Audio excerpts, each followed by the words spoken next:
Namaste. Welcome to Transform to Transcend for a practical experience.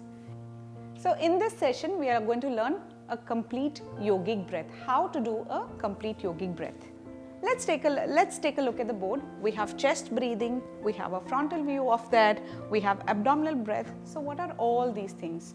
A full yogic breath involves chest breathing plus abdominal breath. Along with the chest breathing, there is also clavicular breath. So let's see how and what all these mean. Okay. So for a normal person, when we breathe, the air goes in, it gets into the lungs, and then there is something called a diaphragm. It's a muscular bag.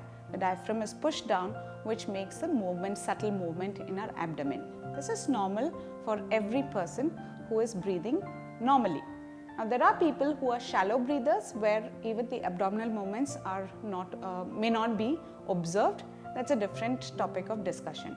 For now, let's see how to make the lung fully effective with these two incorporated in our breath. Okay. So what is chest breathing?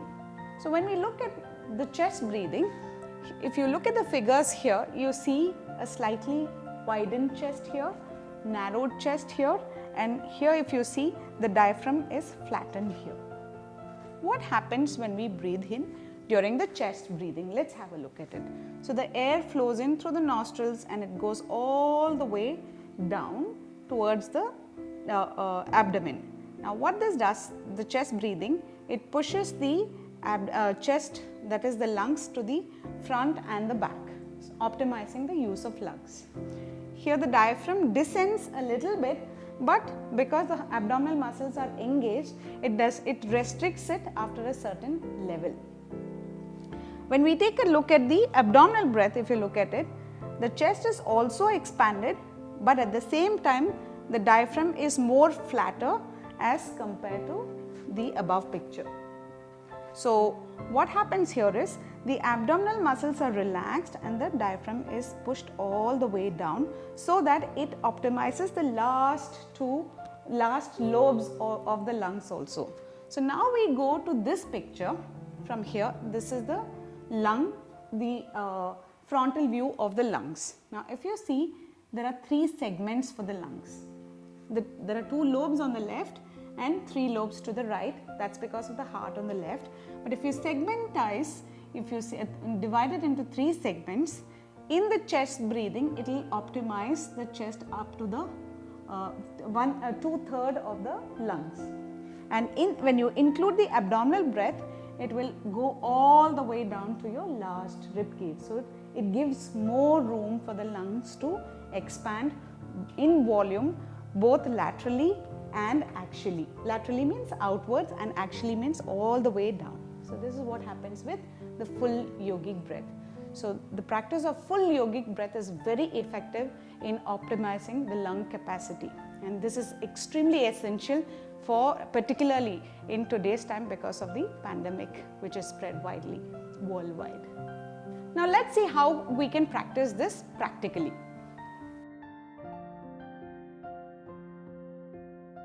So for this, I want you to first place your left hand on the chest and right hand on the abdomen. Let's fully exhale and pull the abdomen in tight. As you breathe out, pull your abdomen all the way in. Hold the abdominal muscles tight and do not release it till the time you feel the chest is completely full. So let's breathe in now only with the chest.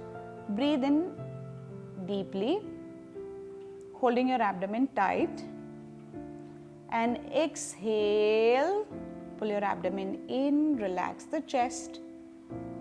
Count 4 as you breathe in, count 4 as you breathe out. Try not to make any movement with your abdominal muscles. The focus is only on the chest region.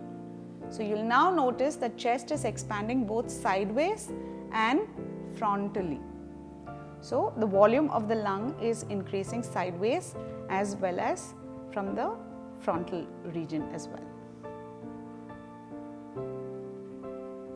Keep breathing.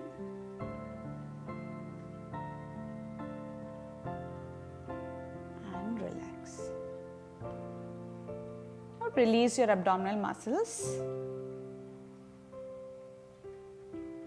Place your hands on your thighs.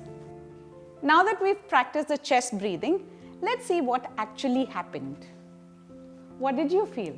I felt that I was using my chest muscles, and while my abdomen was more or less static. Okay, did you feel the expansion in the chest outward or downward? Outward. All right. Now let's have a look at how the abdominal breath works. So now I want you to place your left hand back on the chest, right hand on the navel.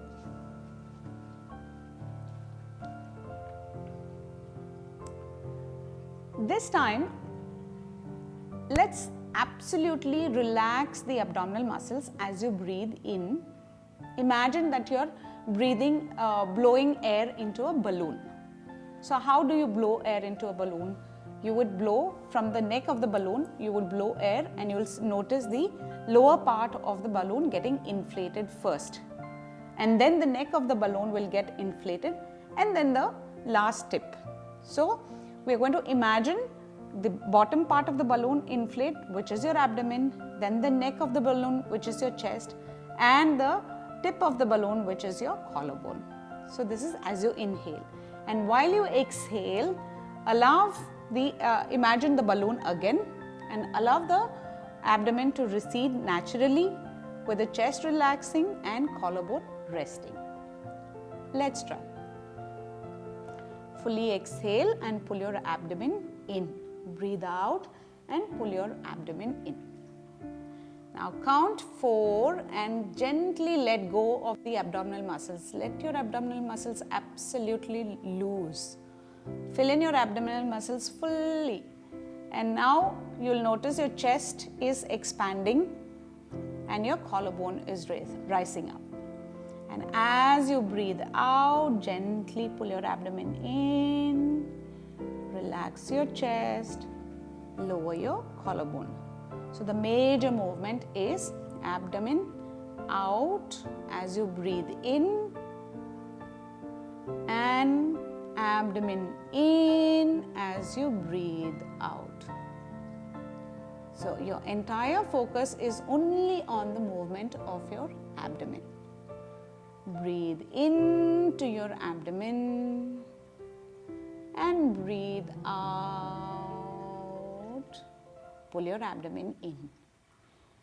Breathe in, abdomen out. Breathe out, pull your abdomen in. Now relax, let go, place your hands on your knees. Normal breath. Let's see what happened this time. Let's hear from one of them. Let's share our experience of our abdominal breath. This time I thought I've used more of the entire cavity, the entire lung, all parts of my lungs are activated. Okay. So did you feel the movement towards the lower part of the rib cage when you're activating? Of course, there is an expansion of the chest, but you'll notice that your edge of the rib cage will be pushed all the way, outward, because the diaphragm is moving down to give the last portion of the lung to expand. So if you're going to divide it into 3 parts, your deep abdominal breath will be here. So that's the one. Deep abdominal breath is going to fill the last lobe of the lung on either sides. That's how it functions. Now, if we are going to combine these two, imagine the effect of it. So it's going to expand the chest outward, that is forward, outward and downward. So that's the impact that you have here. The chest expands outward, downward. So you're optimizing the usage of your lung.